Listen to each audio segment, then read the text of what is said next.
Assalamualaikum warahmatullahi wabarakatuh. Alhamdulillahirabbil alamin alladzi an'ama alaina nikmatil iman wal islam. Asyhadu an la ilaha illallah wa anna Muhammadan abduhu wa rasuluh. Allahumma shalli sallim ala Muhammad wa ala ali Muhammad. Qala ta'ala fattaqullaha mastata'tum asma'u ati'u wa anfiqu khairal li anfusikum may yuqashuha nafsihi wa ulaika humul muflihun. Amma ba'du fa inna Allah yarfa'u bihadzal kitabi aqwaman yadh'u bi akhirin. Masyaallah muslimin, alhamdulillah pinane yang kesainan mugi sedaya kangge sehat wal afiat, amin. Tonton menika ayat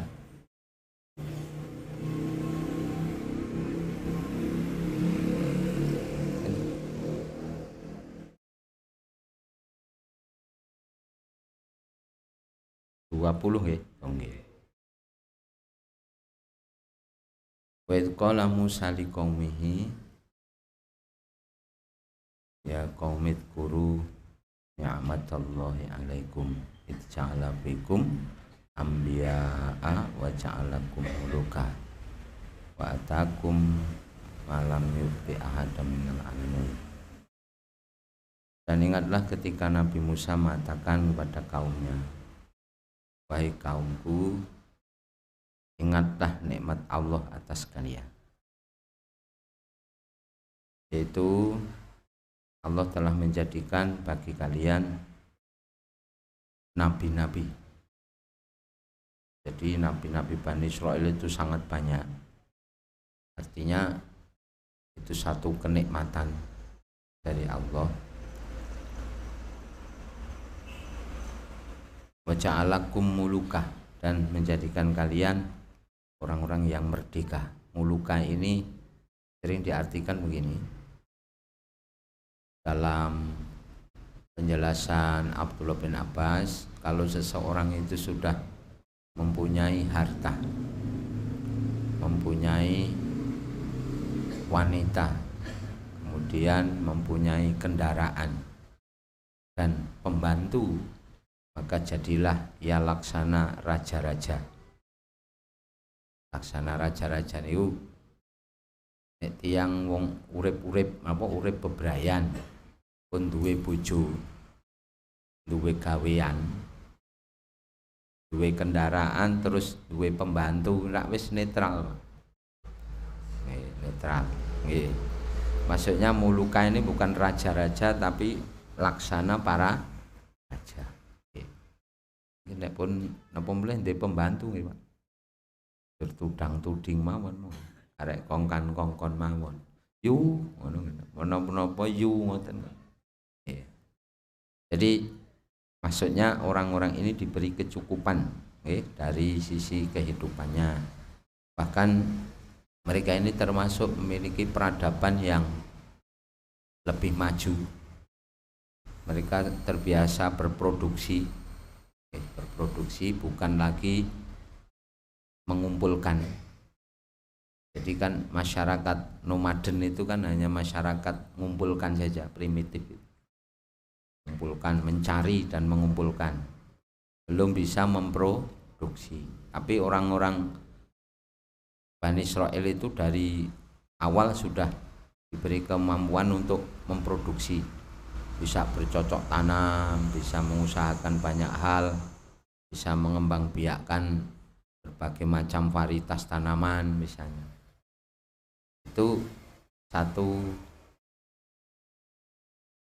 tingkat peradaban yang lebih maju dibandingkan masyarakat-masyarakat di sekitarnya yang rata-rata masih pekerjaannya itu hanya mengumpulkan, mencari di alam, dikumpulkan, dimakan, habis nyari lagi gitu loh, Pak. Jadi wa takum malam yuti ahadam minal alamin, dan Allah memberikan pada kalian apa yang tidak diberikan kepada seorang pun di masa itu. Jadi di masa itu memang mereka memiliki tingkat kemajuan peradaban yang tinggi. Jadi bangsa-bangsa yang lain masih primitif, masih nomaden, pindah-pindah, mereka sudah bisa menetap karena bisa memproduksi. Sekedar untuk menyambungkan saja, kita lihat surat Al-Jasiyah, surat ke-45 ayat 16 dan 17. Arah pembicaraannya ke sana.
Dan sungguh pada Bani Israel telah kami berikan kitab Taurat, kekuasaan dan kenabian. Kami anugerahkan kepada mereka rezeki yang baik, dan kami lebihkan mereka atas bangsa-bangsa pada masa itu. Dan kami berikan kepada mereka keterangan-keterangan yang jelas urusan agama. Maka mereka tidak berselisih kecuali setelah datang ilmu kepada mereka, karena kedengkian yang ada di antara mereka.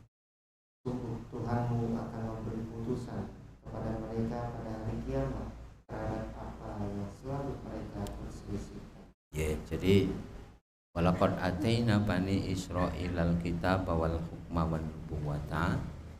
Jadi ketika masyarakat di sekitarnya ini belum memiliki kemampuan untuk membaca, menulis gitu, mereka sudah diberi para rasul, para nabi, sehingga otomatis diberi kemampuan untuk membaca kitab.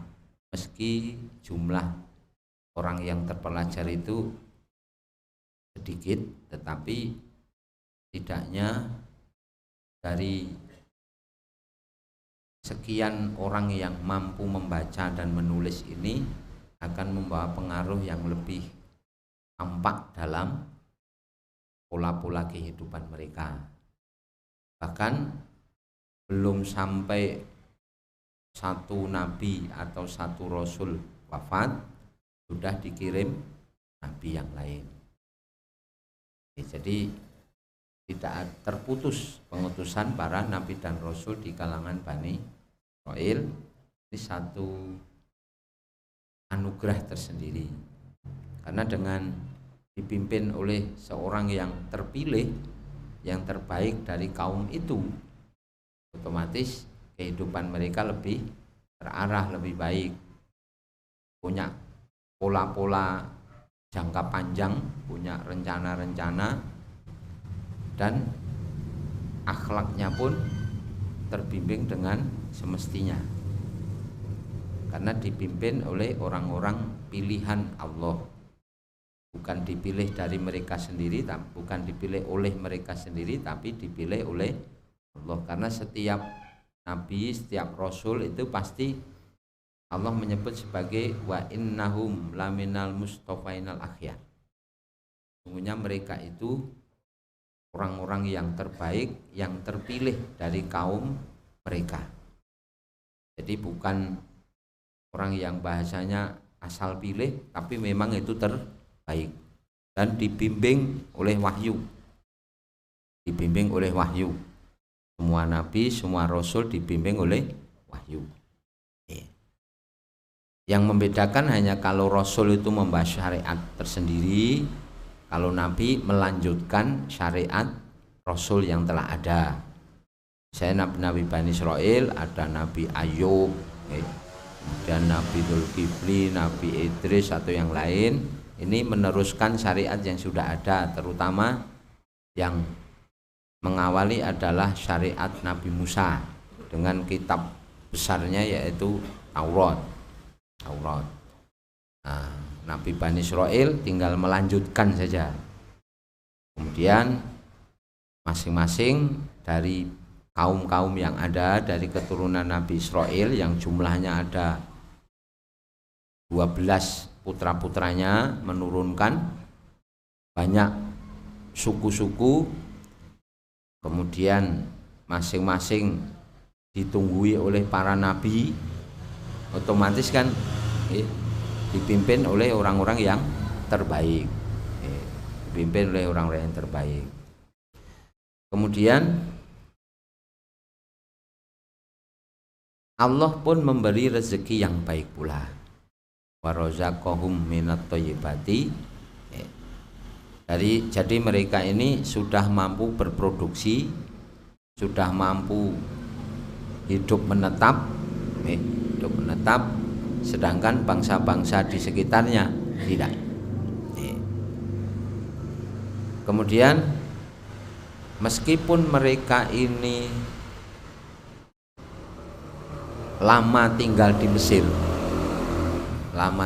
Mesir, kemudian mereka rata-rata menjadi kelas budak. Maksudnya kelas budak itu bukan kaum budak tapi kelasnya saja budak, artinya bangsa pendatang. Sedangkan orang-orang Mesir ini sangat mengawasi perkembangan mereka. Kemudian untuk membatasi jumlah mereka sampai harus diberlakukan hukum yang kelewatan, sudah berlebihan. Di antaranya kalau ada anak laki-laki dari bangsa Bani Israel harus dibunuh bayi laki-laki yang lahir, kemudian bayi perempuan dibiarkan. Kalau dalam tafsir Al-Azhar disebutkan tujuannya supaya karena populasi mereka ini berkembang sangat pesat, dikhawatirkan nanti jumlahnya mengalahkan jumlah orang Mesir yang asli, padahal mereka bangsa pendatang, diperlakukan dengan perlakuan yang kalau bahasa sekarang diskriminatif gitu. Tidak boleh menjabat jabatan-jabatan di pemerintahan, tidak boleh menguasai sektor-sektor masyarakat, tidak boleh bekerja di bidang-bidang yang vital. Jadi mereka hanya boleh menjadi buruh, kalaupun berdagang juga dibatasi, kira-kira begitu. Maka jadi kelas budak, meskipun mereka bukan kaum budak, karena mereka bekerja tetap mendapat bayarannya gitu.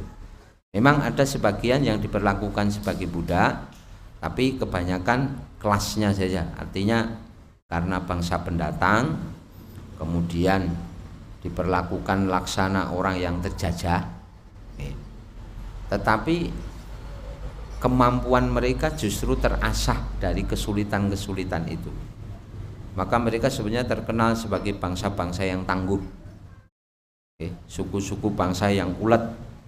Mereka tersebar di hampir semua wilayah di permukaan bumi. Jadi dalam sejarah yang pernah kita baca tentang gerakan Zionis itu kan karena orang-orang Israel, orang-orang Yahudi itu tersebar di hampir semua wilayah di muka bumi ini, tercerai-berai, memang tinggal dalam kelompok-kelompok tetapi tidak memiliki negara, yang berdaulat. Nah, kemudian proses untuk membentuk negara itu sudah dimulai sejak Nabi Musa ini sebetulnya. Mereka dulu memang tinggal di Palestina awalnya, di Baitul Maqdis sekitar itu. Tapi karena paceklik dulu di masa Nabi Yusuf, paceklik di masa Nabi Yusuf, mereka banyak pindah ke Mesir di masa Nabi Yusuf dulu. Kemudian sampai ke masa Nabi Musa disebutkan sekitar 400-an tahun sejak Nabi Yusuf sampai ke Nabi Musa. Selama 400-an tahun itu, kalau di tafsirnya Buya Hamka begini, 400 tahun dari kira-kira 400-an orang, 400 orang dulu yang pindah, itu sudah berkembang menjadi 600.000 orang. Hanya 400 tahun saja. Berarti tiap keluarga itu bisa punya anak banyak itu Pak. Kelipatannya sudah berapa nih? Pun 1000% lebih nih. Dari 400 orang menjadi 600-an ribu orang. Jadi sangat banyak. Meskipun jumlah sekian itu kalau dimasak itu ya jane ya rasanya ya kokean ya Pak. Tapi yang penjelasannya seperti itu. Kemudian karena jumlahnya yang populasinya yang kian bertambah, sangat mengkhawatirkan penguasa Mesir saat itu. Maka diperlakukan begitu buruk, termasuk diberlakukan undang-undang yang sangat buruk juga. Diantaranya bayi-bayi yang lahir laki-laki dari Bani Israel harus dibunuh, dibiarkan yang para wanita supaya mereka ini tidak berkembang. Kalaupun masih tersisa, itu hanya para kaum wanita yang nantinya yang menikahi adalah laki-laki Mesir, sehingga tidak ada lagi bangsa Yahudi yang atau Israel yang asli arek blasteran kabeh ngono Pak kira-kira. Kemudian ada juga yang memberi penjelasan seperti tafsir Ibnu Katsir bahwa penerapan aturan disembelih anak laki-laki itu tiap 2 tahun sekali, jadi selang-seling gitu.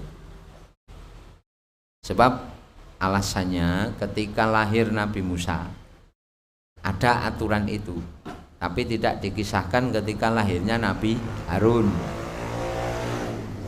Kemungkinannya Nabi Musa lahir di tahun ketika diberlakukan penyembelihan anak-anak laki-laki.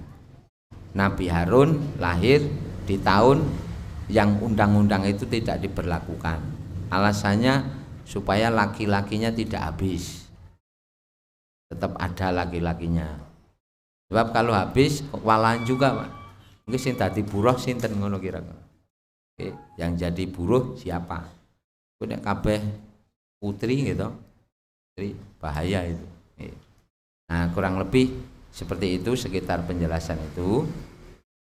Kemudian dari ini Nabi Musa mengingatkan hal itu, maksudnya ada perintah dari Allah untuk bahasanya membentuk negara yang berdaulat. Maka tugas Nabi Musa ketika masa Fir'aun itu adalah membawa sebagian orang-orang Bani Israel dibawa pindah dari Mesir menuju Baitul Maqdis. Proses ini memakan waktu yang panjang karena berkali-kali Fir'aun ini yang sebelumnya sudah berjanji ketika Nabi Musa bisa mengalahkan para tukang sihir. Ketika bertemu Nabi Musa, mereka mengeluarkan kemampuan sihirnya, dikalahkan oleh Nabi Musa dengan tongkat dari Allah. Maka orang-orang yang ahli sihir ini beriman kepada Nabi Musa, ikut kelompok Nabi Musa juga. Kemudian sebelumnya Fir'aun sudah berjanji akan membiarkan mereka keluar dari Mesir bersama Nabi Musa itu. Tetapi sampai 3 kali janji itu dipungkiri, maka oleh Allah diberi hukuman, diantaranya ada kemarau panjang, kemudian ada hama itu pun nanti dibuka nih Pak. Maka nek baleni teng surat Al-A'raf surat 7 ayat 130, dari mulai 130 sampai 135 itu. Sampai 135. Jadi itu Fir'aun sebelumnya sudah berjanji ketika Nabi Musa bisa mengalahkan para tukang sihir, Fir'aun akan membiarkan mereka keluar dari Mesir. Kemudian ketika sudah terjadi hal itu, dikhianati, mereka dilarang untuk keluar dari Mesir, maka Allah menurunkan walaqad akhadna ala fir'auna bisinin wa naqsim minas samarat. Diturunkan kemarau yang panjang dan paceklik supaya mereka menyadari hal itu. Tapi tetap saja mereka tidak menyadari bahwa itu kesalahan mereka, malah menuduh sial itu karena Nabi Musa dan kawan-kawannya, kan? Terus akhirnya karena sudah kewalahan dengan paceklik itu, mereka datang kepada Nabi Musa supaya mendoakan mereka agar kemarau itu dicabut oleh Allah. Nabi Musa mendoakan kemarau dicabut oleh Allah, kembali mereka bisa panen. Sebelumnya mereka berjanji kalau kemarau itu nanti dicabut oleh Allah, mereka akan membiarkan Nabi Musa meninggalkan Mesir bersama orang Bani Israel. Tapi begitu janji itu diucapkan, mereka sudah diberi kemudahan, diingkari lagi, dilarang lagi gitu. Maka Allah menurunkan di ayat 133, Fa'arsalna alaihimut tufana, Allah mengirimkan angin topan. Kemudian ada belalang, kemudian ada kumala. Kumala itu kutu. Lah niki nek nggo jeneng Kumalasari niku ya piye, Pak? Berarti niku senes basa Arab ngono gitu. Nggih. Kok terus wah kae kutu, ampun nggih. Sebab bahasa sing dikenake jeneng iki sok senes basa Arab. Sanajan sok disambung kali basa Arab. Kula ki ditangleti kanca, kula tangletke piyai pirang-pirang ya padha liradong, Pak. Jenenge apik jan. Kafrawi Ridwan. Kafrawi Ridwan. Kafrawi niku nek cara mendet tasrif mesti kafaro, Pak. Gitu. Kafir mesti. Ning napa ya mungkin wong ki jenengke anake kafir kan ya ora, Pak. Kafrawi.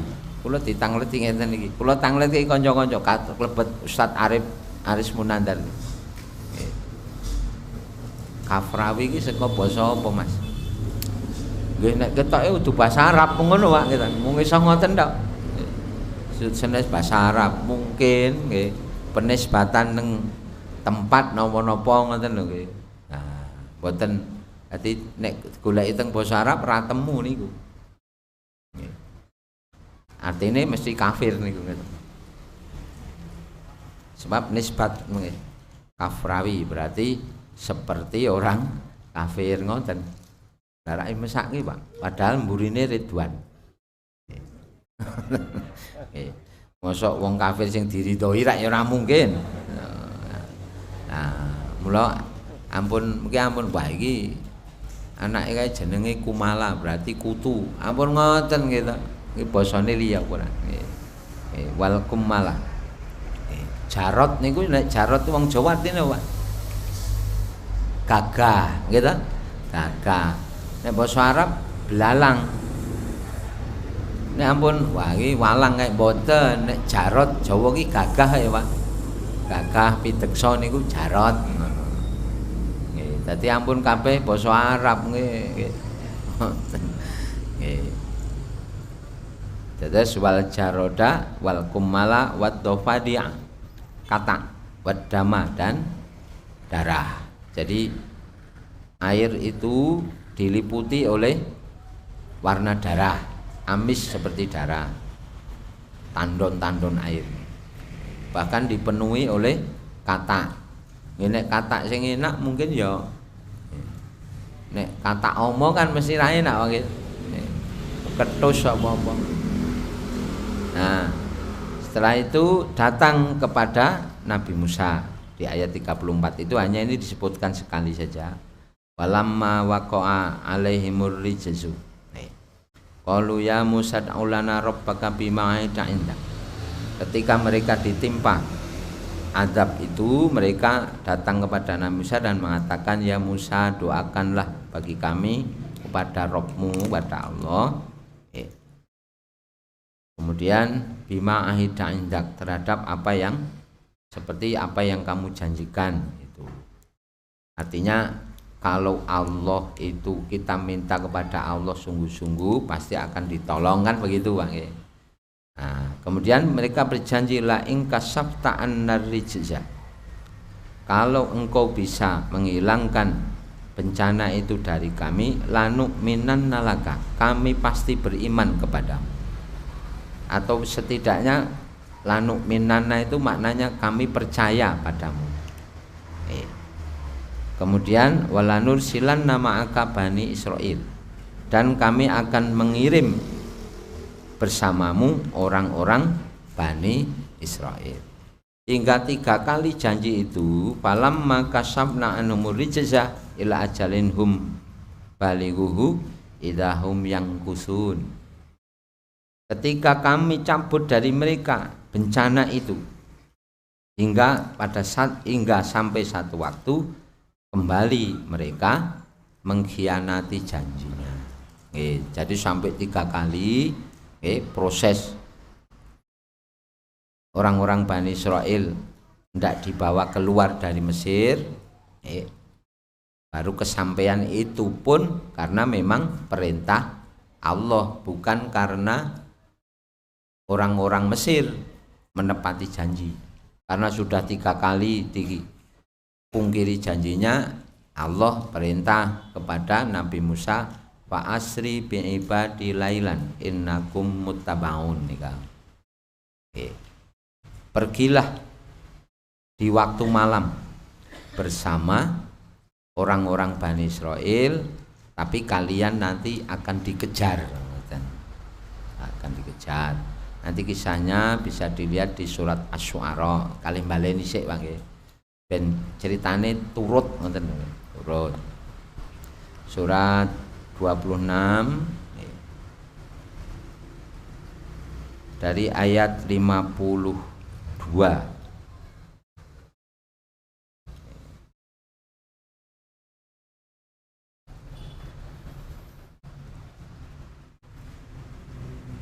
Jadi dari surat 26 dari ayat 52 nanti sampai ya sekitar ayat 65 lah atau 67 itu. Wa auhayna ila Musa an asri bi ibadi innakum muttabaun.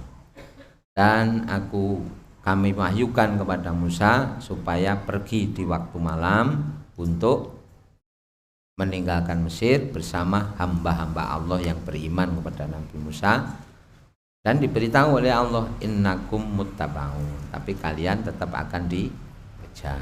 Maka Fir'aun wa arsala fir'aunu bil madaini hasyirin, Fir'aun mengutus utusannya mengumpulkan tentara-tentara di semua negeri.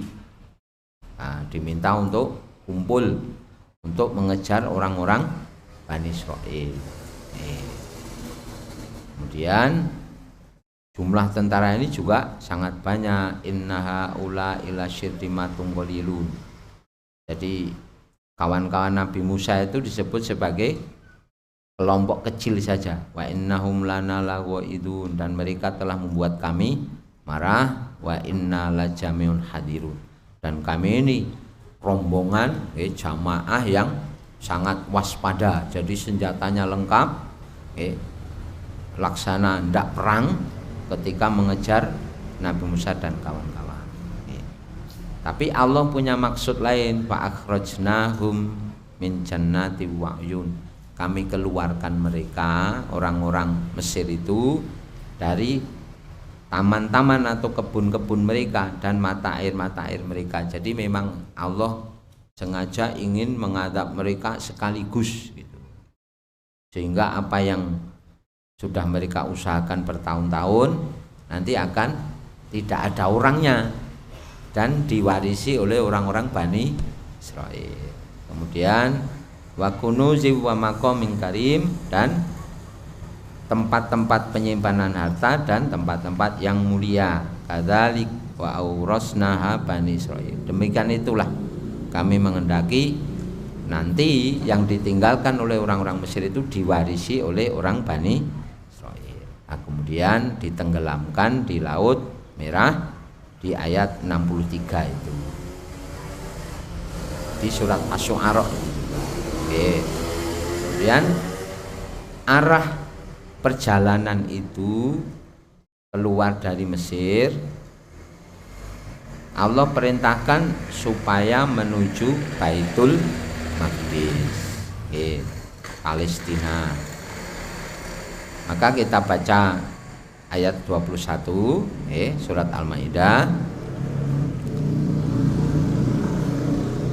Ketika sudah diseberangkan dari Laut Merah, diselamatkan dari kejaran Fir'aun, Nabi Musa ngelingke niku wau, wahai kaumku, ingatlah nikmat Allah, diselamatkan dari kejaran Fir'aun, dibebaskan dari penjajahannya, terus diseberangkan Laut Merah.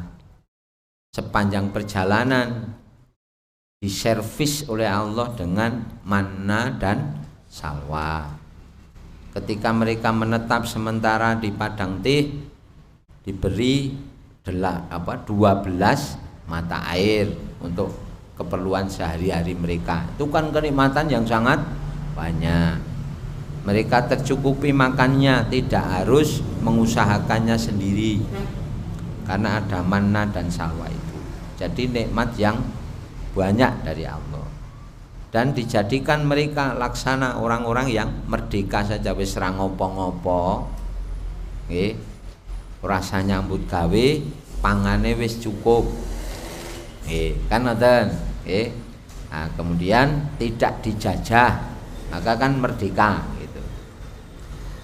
Kemudian perintah berikutnya, ya qaumidkhulul ardal muqaddasatal lati kataballahu lakum, wahai kaumku, masuklah, maksudnya masuk itu rebutlah itu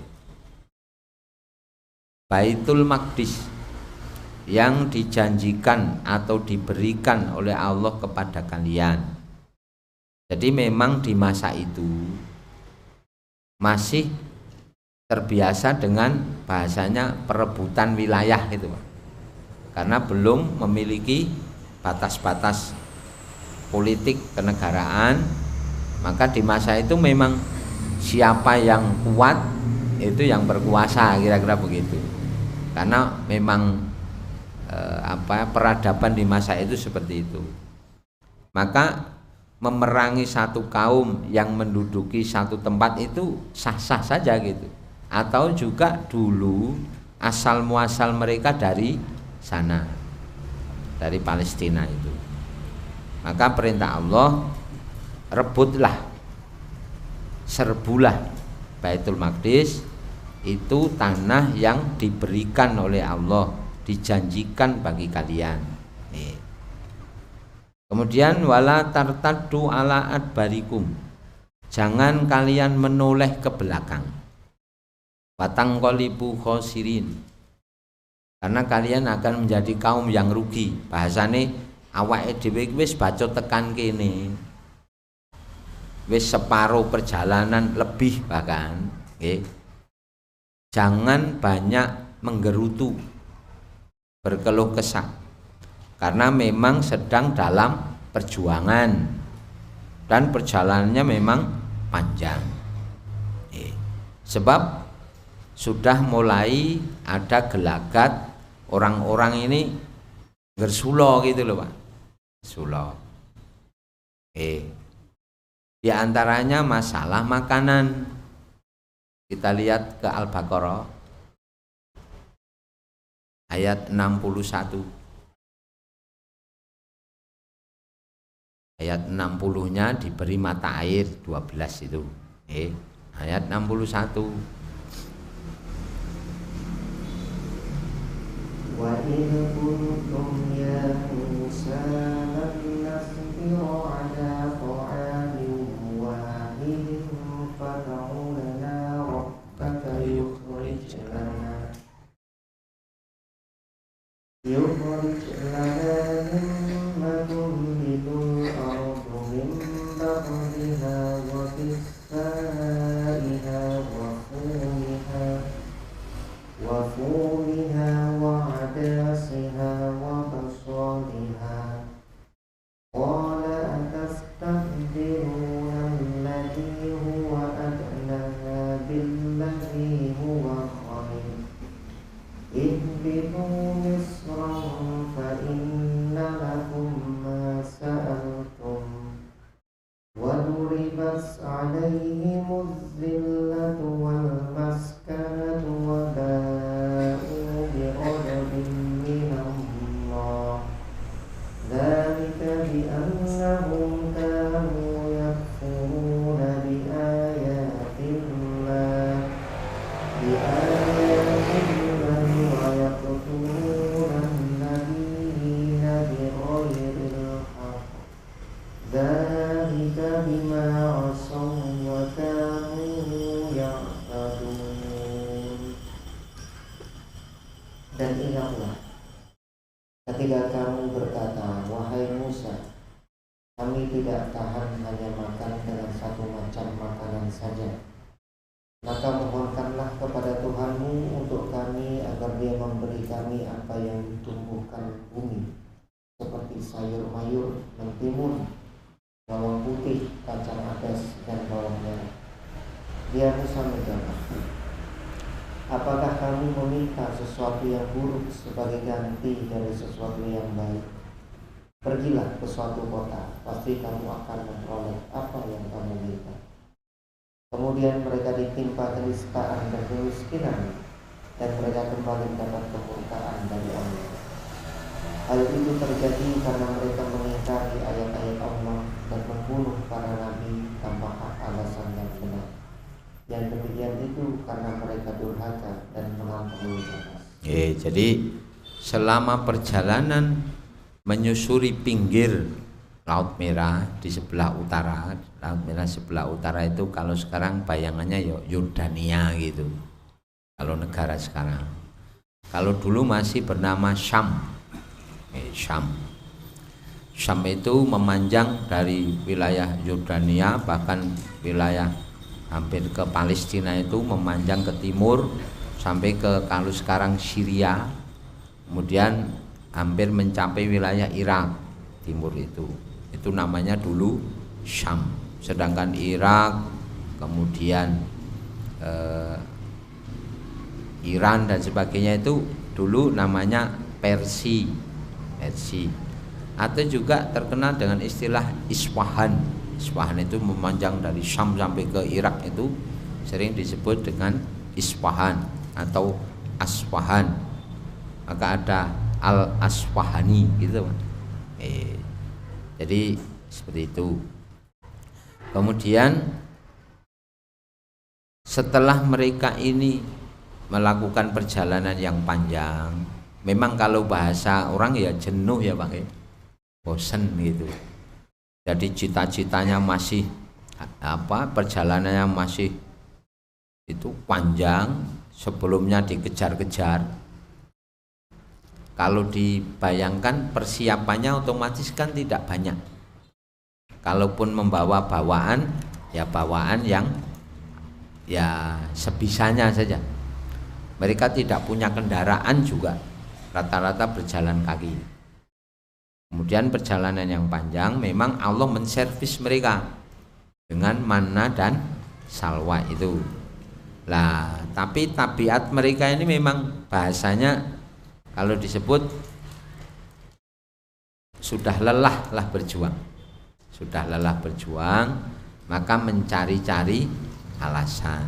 Wahai Musa, kita ini bosen kalau makan hanya satu macam saja. Bahasane kaya nek besaran gitu, Pak.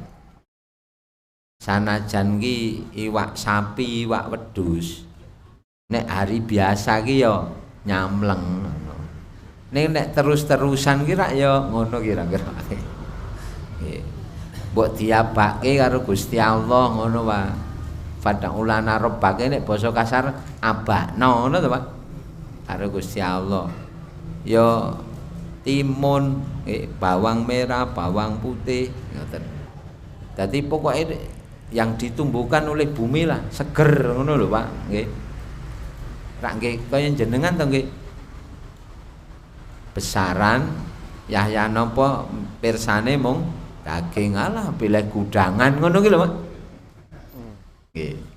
Gudangan, alah pilih jangan bayem bangane iwak sapi. Padahal nek dina liya niku bayangke iwak sapi, iwak wedhus ya nyamleng, Pak.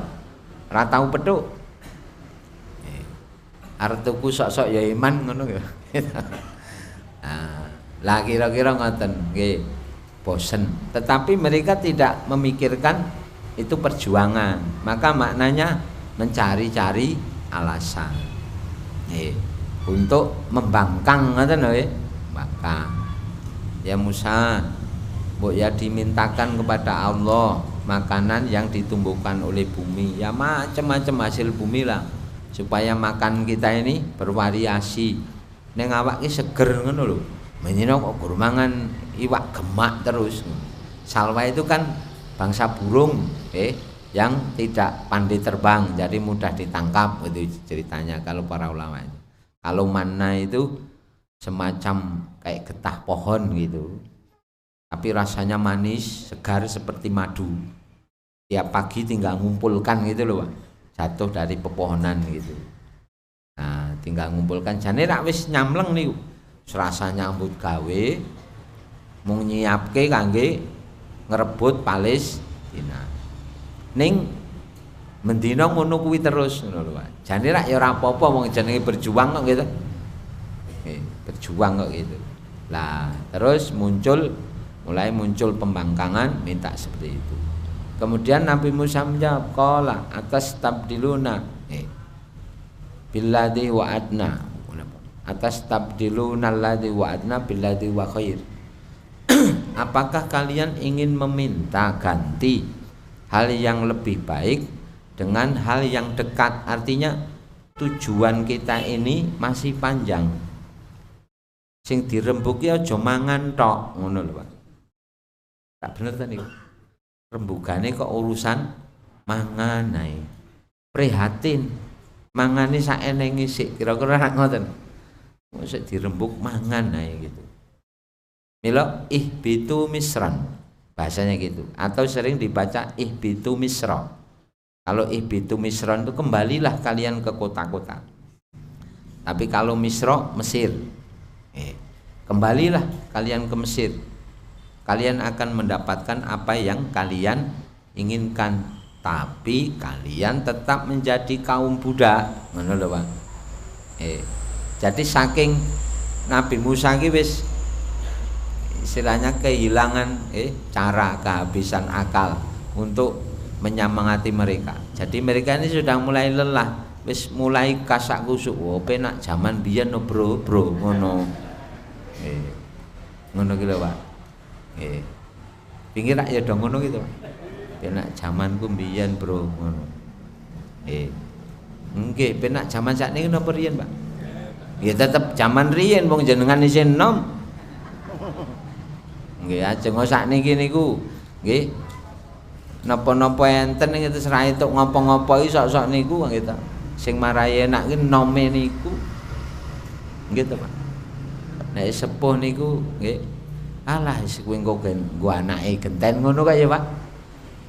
Nggih, napa melih nggih enten kira-kira daharan sing ngeco ngoten nggih jenengan ajeng dahari kelingan putrane Rasida gitu. Engko nek anake arep ngono. Tunggu-tunggu mambu wae gitu. Lah nggih kulinten napa ngoten niku? Nggih, dadi sire ngengehi anake talek dipangan-pangan bapake ya engko nek anake arep akhire mambu. Ora Rasida kabeh. Nggih. Dados tetep enak riyen Pak isih enom kok gitu. Nggih. Ah, ngoten. Nggih. Iya, biyen aku ki apa-apa ora mbayar ora usah ngetokke dit. Heeh. Dibiayai bapake gitu. Nah, nggih. Enak jaman biyen bener. Nggih. Isih apa-apa diragati wong tuwa gitu. Nggih. Bapake nang mburine tutuk ndase gitu. Dapurmu ya bener. Wong gemben kowe rumah karya apa-apa cukupi bapakmu ya penak mbiyen. Oke. Terus sudah mulai ada pembangkangan, maka sampai Nabi Musa mengatakan, "Kembalilah kalian." Tapi maknanya jangan kembali ke sana. Jadi orang-orang itu sudah perjalanan panjang. Kalau kembali ke Mesir, patang kolibu khosirin, rugi kalian. Rugi no Pak, wong perjuangan wis paruh jalan nang itu. Rugi. Wis tekan kene ngoyo-yo kok arep bali. Ning nek ajeng bali, sing bali ya piye? Dadak nyabrang segara gitu. Nah, seperti itu. Kemudian oleh Nabi Musa dibentuklah nakib. Nakib itu pasukan perintis. Pasukan perintis. Jadi pasukan perintis itu diambil dari 12 suku itu dibentuk lembaga namanya nakib atau nukoba kalau jamaknya sebagai pasukan pencari informasi. Kemarin kata nakib itu ditemui di surat Al-Maidah ayat 13. Wa id akhadallahu mitsaqa bani Israila wa ba'atsna minhum musnai asyara nakibah itu. Dan kami pilih dari mereka 12 orang nakib. 12 orang nakib itu masing-masing diambil dari ketua atau kepala suku mereka.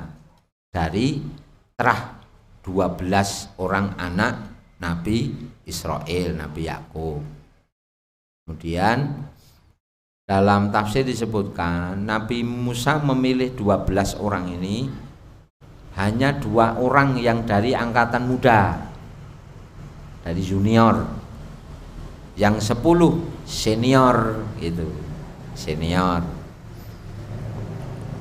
Kemungkinan perhitungannya kalau 10 orang ini sudah pengalaman berjuang, otomatis kan lebih mumpuni Pak, lebih mumpuni. Tapi ternyata tidak. Maka kembali ke ayat 22, dari 10 orang ini yang diminta oleh Nabi Musa supaya mengumpulkan informasi berkenaan dengan Baitul Maqdis, itu siapa yang menempati, orang-orangnya seperti apa gitu, kekuatannya seberapa, bagaimana caranya kita bisa mengalahkan mereka. Tapi karena 10 orang ini sudah lelah berjuang, sudah semangatnya sudah rusak, ketika informasi itu mestinya disampaikan apa adanya, mereka buat berlebihan supaya mereka tidak jadi diperintah perang karena perhitungannya nanti kalah gitu. Maka mereka menyebutkan, qalu ya Musa inna fiha qauman jabbarin. Wahai Nabi Musa, di negeri itu ditinggali oleh kaum yang kejam-kejam, bengis-bengis, gagah-gagah gitu. Bahkan dalam kisah disebutkan mereka ini melebih-lebihkan. Tinggi mereka ada yang sampai 400 hasta, kan mungkin Pak itu. Padahal tinggi Nabi Adam saja 60 hasta. Niku rak wis kebangetan. Dadi sing menggoni mriku niku raksasa. Enten sing dhuwure ngantos atusan hasta niku. Kan tidak mungkin. Karena setelah Nabi Adam itu berangsur-angsur kan makin kecil gitu. Ngantos awake dhewe semene iki. Semakin dekat hari kiamat mungkeret banget. Ini cacahe oke. Nah, itu. Jadi mereka melebih-lebihkan cerita. Memang di Baitul Maqdis itu ditinggali keturunan dari kaum Ad. Suku keturunan dari kaum Ad yang memang tingginya lebih dari suku-suku yang lain. Ini ya orang ngantek raksasa ngono ki ya ora ngoten nggih. Memang sebutannya suku Amalikoh. Suku Amalikoh itu suku raksasa karena diberi wazadahum fil khalqi bastah di awal Araf itu. Allah memberi mereka lebih ya, tinggi badan yang lebih dari suku-suku yang lain. Dhuwur-dhuwur memang Pak. Dhuwur-dhuwur. Kalau istilah orang Nusa Tenggara itu Meganthropus gitu. Meganthropus yang meninggalkan meja batu dolmen nih Kak. Meja batu niku nek cara wong sakniki kan gedhuwuren Pak. Dhuwur. Wong meja kok sakmono dhuwure gitu loh kira-kira. Nah, kalau kita kan nyebutnya jadi raksasa memang nek sakniki le nyebut. Tapi kalau dulu kan enggak juga. Seperti kalau dinosaurus, kalau yang nyebut sekarang raksasa Pak gitu. Tapi kalau dulu di masa dulu misalnya Nabi Adam 60 hasta. Taruhlah 30 meter. Dinosaurus ada gede banget. Ngeten kira-kira. Jadi memang dulu bangsa-bangsa ini gede-gede, tapi ada yang lebih gagah yaitu kaum Ad itu. Lah keturunannya otomatis nggih bongsor-bongsor gede-gede. Tapi tidak berlebihan seperti itu gitu. Mereka membuat cerita yang berlebihan karena supaya perintah itu tidak dilaksanakan.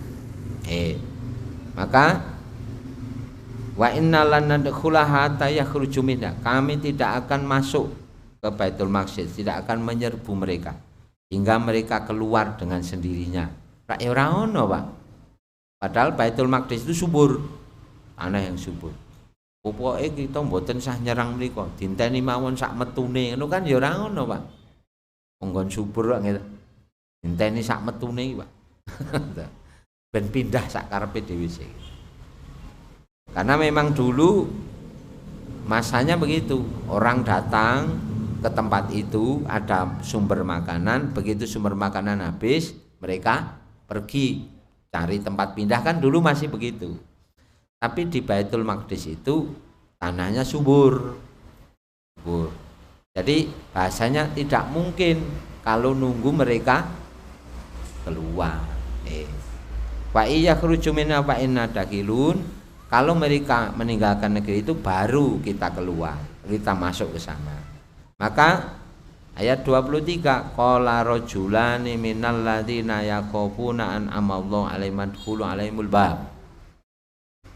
Berkatalah dua orang yang takut akan nikmat Allah, artinya yang sangat mengingat nikmat Allah, kemudian paham betul kemana yang dikehendaki oleh Allah bagi bangsa Bani Israel itu dengan berjuang seperti ini. Ini dua orang pemuda. Jadi yang 10 itu senior, yang 2 junior. Ini yang disebut di tafsir hanya 2 ini namanya. Satu Yusha bin Nun. Yang 2 Kalif bin Zafuna. Kalef bin Zafuna, tulisannya KLEEF ngono Pak bisa. Jadi Yusha bin Nun dan Kalef bin Zafuna. Yusha ini nanti yang diangkat oleh Allah menjadi nabi, yang setelah wafatnya Nabi Musa memimpin kaum Bani Israel bisa merebut Baitul Maqdis. Tapi hingga Nabi Musa wafat, mereka tidak bisa dibangkitkan semangatnya untuk merebut Baitul Maqdis. Jadi tetap tertahan di Padang Teh, satu tempat di dekat Baitul Maqdis, di luar Baitul Maqdis, sampai 40 tahun. Lah suwe Pak 40 tahun. Maju rawani, mundur ajur gitu. Bahasanya gitu. Maka dua orang ini mengatakan karena mereka juga menyelidiki keadaan dan melaporkan apa adanya. Udkhulu alaihimul bab. Serbulah mereka dari pintu gerbangnya, dari depan kotanya itu. Fa idza dakhaltumu fa innakum ghalibun. Kalau kalian menyerbu dari gerbang kota itu pasti kalian menang. Pasti kalian menang. Jadi perhitungannya cah nom kan semangat, Pak. Semangat. Lah ning sing disemangati wis sepuh-sepuh. Ah, wis kesel wis kono, tandang ngono. Kira-kira ngono to, Pak? Mula nek ning nggih wong digawe ngoten, manten ngoten niku. Nek Kumbakarnan kan sing abot-abot cah nom. Sepuh-sepuh ki among tamu ngono. Gitu, Pak. Among tamu. Gladak ki sing enom aja le tuwa ngono. Sing rusa, sing mlakune banter ngono. Sinoman sing enom kuwi Pak, Sinoman gitu. Sinoman wis ndek anak 5. Ning nggih eneng lho iki Pak. Nek dukuh-dukuh cilik niku sinomane variasi kok biasane. Enten sing wis ndek putu gitu. Enten sing putra. Nggih. Kudune sinoman rak nggih enom no gitu. Nggih. Lah nom ora cukup kok gitu. Wo nek senden wo sinomane num-num Pak. Dukuh gede Pak, 10 RT 4 RW gitu. Wo niku gawe grup sinoman 4 cukup Pak niku. Nggih. Mula sinoman senden niku nom-nom. Nggih. Kira-kira pun nggih lulus SMA ledilok ngoten wis ra kanggo Pak yen kula niku tenan gitu. Pun kaya sinoman swarga niku. Sinoman swarga kan nggih ya tubu alaihim bildanum mukhalladun. Ngono to Pak swarga niku. Nggih, mereka dikelilingi oleh pemuda-pemuda yang sepantaran ngono Pak, meraji-meraji ngono. Ora kok le siji nom, le siji wanen ngono ra eneng sinoman ngono gitu. Nah, jadi dua orang muda ini sangat bersemangat dan laporannya real, tidak dilebih-lebihkan. Fa'alallahi fatawakkalu in kuntum mu'minin, kepada Allah lah kalian bertawakal bila kalian beriman kepada Allah. Tapi apa jawab mereka? Karena sudah terlanjur patah semangat. Qalu ya Musa innalan nadkhula abadam madamu biha. Pokoknya kita tetap tidak akan nyerbu Baitul Maqdis selama mereka masih ada di sana. Idhab anta wa rabbuka faqatila. Sudah pergilah sana Anda berdua dengan Tuhan Anda. Ngono ora nyepelek gitu, Mas. Wis didampingi gitu, diselametke pun napa-napa lumantar Nabi Musa gitu. Lumantar Nabi Musa tiang-tiang ini paring nikmat macam-macam.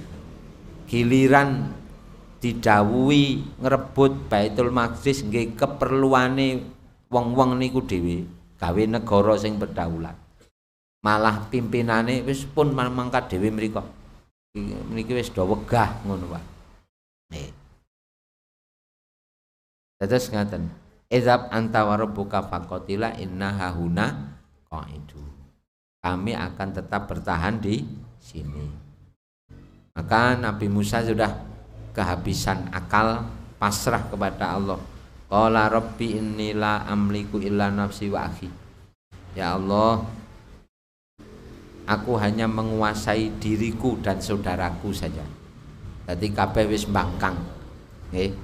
Artinya kalau engkau ingin mengadab kaum ini yang sudah betul-betul tidak tahu diri bahasanya, maka pisahkanlah fafruq bainana wa bainal qaumil fasikin. kami berdua jangan diazab, pisahkan kami dari mereka. Ngoten maksudipun.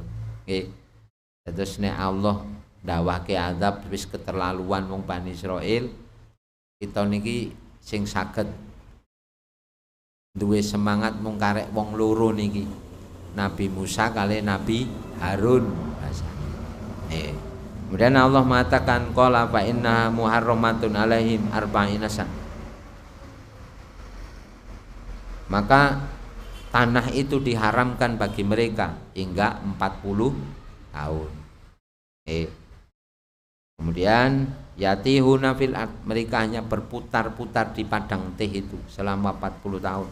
Maju boten wani, ajeng mundur wis ajur, wis ra duwe bekal napa-napa, mundur teng Bali teng Mesir wis rawan. Berputar-putar. Maka fala tak salal qaumil fasikin, janganlah kamu berputus asa atas orang-orang fasik. Jadi hingga Nabi Musa wafat, mereka tidak beranjak dari padang teh. Digambarkan di surat Al-Baqarah, Al-Baqarah ayat 243.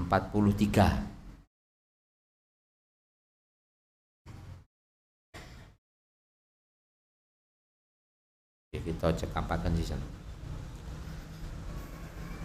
Alam tara ilal ladzina kharaju min diyarihim wa hum ulufun hadaral maut faqala lahumullahu mutu thumma ahyahum innallaha lahu fadlun 'alan nasi walakinna aktsaran nasi la yashkurun. Tidakkah kamu memperhatikan orang-orang yang keluar dari kampung halamannya, sedang jumlahnya ribuan karena takut mati. Lalu Allah berfirman kepada mereka, matilah kamu. Kemudian Allah menghidupkan mereka. Sungguhnya Allah memberikan karunia kepada manusia, tetapi kebanyakan manusia tidak bersyukur. Alam taro ilal ladzina kharaju min diyarihim wa hum ulufun hadarul maut. Meskipun ini tidak menunjuk pada satu kaum, tapi gambaran ini sering digunakan oleh para mufasir berkenaan dengan keadaan orang Bani Israil ketika diperintah keluar dari Mesir, kemudian menyerbu Baitul Maqdis. Tidakkah kamu perhatikan orang yang keluar dari negeri mereka, dari Mesir tadi? Wahum ulufun, mereka jumlahnya beribu-ribu. Kalau alfun itu 1000, kalau ulufun beribu-ribu. Tapi takut mati. Takut mati. Faqala lahumullahu mutu, maka matilah kalian sekalian. Nah, bahasanya semangatnya mati sampai 40 tahun tadi. Mati semangatnya. Tsumma ahyahum, akhirnya Allah menghidupkan harapan mereka dengan diangkatnya Yusha bin Nun sebagai nabi. Akhirnya jadi hingga Nabi Musa wafat, Nabi Harun wafat, mereka tidak bisa merebut Baitul Maqdis sampai berganti generasi bahasanya. Jadi kenapa 40 tahun? 40 tahun bertahan di padang teh itu. Jadi kira-kira bahasa sekarang, reformasi itu paling cepat memakan waktu 40 tahun. Reformasi itu paling cepat memakan waktu 40 tahun atau perlu waktu 40 tahun. Apa sebabnya?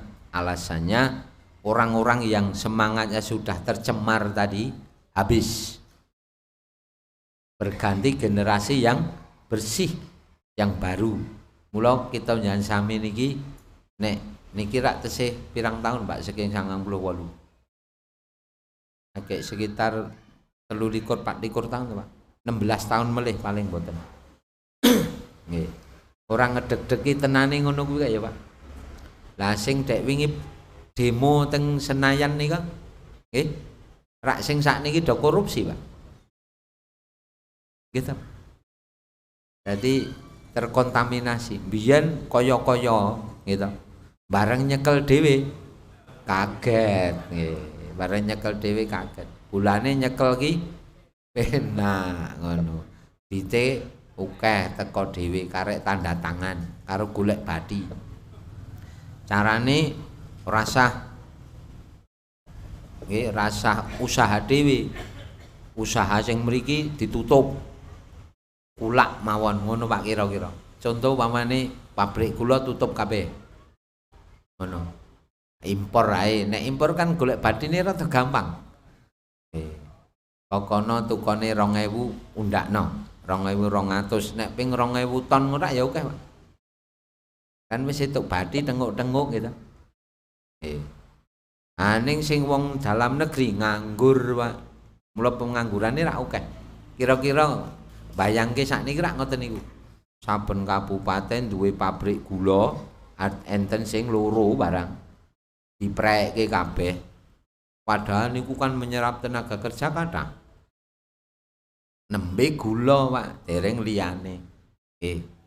Kira-kira pomo pabrik selepan niku kabeh ditutup ngono gitu. Selepan ra itu beras kulak kabeh. Wah, wis wong nganggur saya akeh nih, Pak. Napa? Pun lekas ngene. Nah niku lho Pak nggih. Sebab napa nek kulak iki gampang golek bathi ya, Pak. Sing kulak. Sing kulak niku wah wis niku regane semene undakno, laporane semene. Lho rak wis bathi genah. Wis ketoke sithik niku rak ping. Arek tengok-tengok ngono. Kira-kira lho Pak niku. Nggih. Dadine ngoten niku. Nggih. Man-man lho Pak pabrik gula gitu. Pokoke sak monten nggih tiap kabupaten duwe, Klaten duwe loro lho, Pak. Nggih, Karanganyar niku duwe loro. Nggih. Colomadu kalih Sondokoro niku gitu. Wah. Saben kabupaten duwe mula swasembada gula. Bar niku kulak, Pak. Gitu. Gula. Mungkin nek ndek apa-apa dijoli barang, wis tombok ta awake dhewe gitu. Nggih. Nah, ngeten. Nggih. Nah ini Allah membangkitkan harapannya melalui Yusha' bin Nun, tapi makan waktu setidaknya 40 tahun dan nanti akhirnya bisa merebut Baitul Maqdis. Nanti bisa dilihat di ayat 58 surat Al-Baqarah itu. Wa id qulna dkhulu hadhil qaryata faqulu min haitsu syi'tum raghadan wadkhulul baba sujjada wa qulu hittatun naghfir lakum khotoyakum wasanazidul musinin. Nah itu kisah direbutnya Baitul Maqdis dipimpin oleh Yusha' bin Nun kira-kira 40 tahun setelah wafatnya Nabi Musa. Pun ceritane wis tutup, tampung. Dadi orang gandul ngono lho. Raketang pun muncul 5 menit. Boten pitang letan nggih. Boten? Kita tunda ing pangen salajengipun pitang letanipun kita akhiri kafaratul majelis.